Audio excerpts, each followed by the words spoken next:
Let me make it very clear to you. Leave no doubt that the state language of Pakistan is going to be Urdu and no other language. আসসালামু আলাইকুম।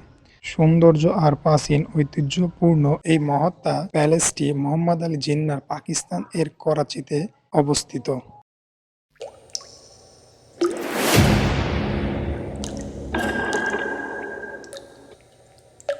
পাকিস্তানে চলে আসছি, আর এটা হলো Mohammad Ali জিন্নাহর house care. এটা এখন museum হয়ে গেছে, আর এখানে আমি এখন ঢুকবো, ঢুকে ভিডিও করব। আর এই বাড়িটায় আমরা এখন দেখবো ইনশাল্লাহ। চলেন দেখি। টিকিটটা নিছি কেয়ার, টিকিট বাংলাদেশি টাকায় যদি বলি আমি 50 টাকা পিসি পড়ছে। দুইটা টিকিট নিছি, 50 টাকা পিসি পড়ছে অ্যারাউন্ড। তো চলেন যাই দেখি ইনশাল্লাহ, ভিতরে যাই দেখি। এটা ছিল হচ্ছে মোহাম্মদ আলী জিন্নাহর বাসা, কিন্তু এটা এখন মিউজিয়ামে রূপান্তরিত হয়েছে। যে আমি টিকিট নিছি, প্রথমে তো ভিডিও করার পারমিশন তো আমাকে দিচ্ছিল না, আর কিন্তু পরে আমি ভিডিও করার পারমিশনটা পাই, কিন্তু ভিতরে পারমিশন দেওয়া হয়নি, শুধু বাইরে পারমিশন দেওয়া হয়েছে ভিডিও করার জন্য। আর আমি আপনাদের এই ভিডিওতে এই প্লেসটা একটু দেখানোর চেষ্টা করব, মোহাম্মদ আলী জিন্নাহ। কিন্তু মোহাম্মদ আলী জিন্নাহর কোনো নাম এখানে অবশ্য নেই। দেখি আমরা ভিডিওটা করি, দেখি কেমন দেখা যায় কি, আর কিছুটা দেখানোর চেষ্টা করবো ইনশাল্লাহ। এই মহাত্মা প্যালেসটির পুরাণ সভ্যতা আজও রয়ে গেছে।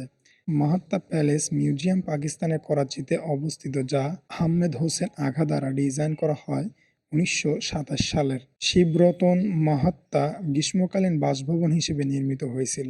মহাত্মা এই ভবনটি কেবল 2 দশক ধরে উপভোগ করতে পারেন। তারপর ভারত বিভাজনের পর তিনি করাচি ত্যাগ করে নতুন ভারতীয় রাজ্য চলে যান। এরপর মোহাম্মদ আলী জিন্নাহর বাসঘর বানানো হয়। করাচি সমুদ্র খুব কাছাকাছি এই প্যালেসটা, যার সৌন্দর্য আপনার দৃষ্টি কাড়বে। মিউজিয়াম বানা দিয়া গভর্নমেंट ने ना। तो साथ चलिए घूमता। ये जो पैर में है ना, ये सब मोहम्मद अली जिन्नाह का जमाने का है। তো এই গাছগুলো আপনি দেখতেছেন, এগুলো মোহাম্মদ আলী জিন্নাহর সময়কার ছিল। বাড়িটা প্রচুর মেনটেনেন্স করা হয় সেভাবেই। আর এখানে मॉस्क है क्या चाचा जी? मॉस्क मॉस्क नमाज के लिए, सालत के लिए तो नमाज पढ़। ओ शो पीस है। ये क्या है अंदर में, क्या है? जेंट्स टॉयलेट, दफ्तर है। তো বাসার বলা চলে যে অনেক কিছুই আছে। চলেন আমি ভিতরে দেখে তারপর আপনাদের। এই যে এটা দেখতেছেন কেয়ার, এই জায়গাটা দিয়ে হলো মানে ওঠার জায়গা। এটা হচ্ছে প্রথম ফ্লোর। আমরা দিয়ে ওঠার পরই আসলে ভিতরে চিত্রটা একটু ভিন্ন ছিল। চাচি আইয়ে, এখানে পাকিস্তানের আগের কিছু ছবি ছিল, রেইনবো, এই কিছু। এই দিক দিয়ে যায়, চলেন।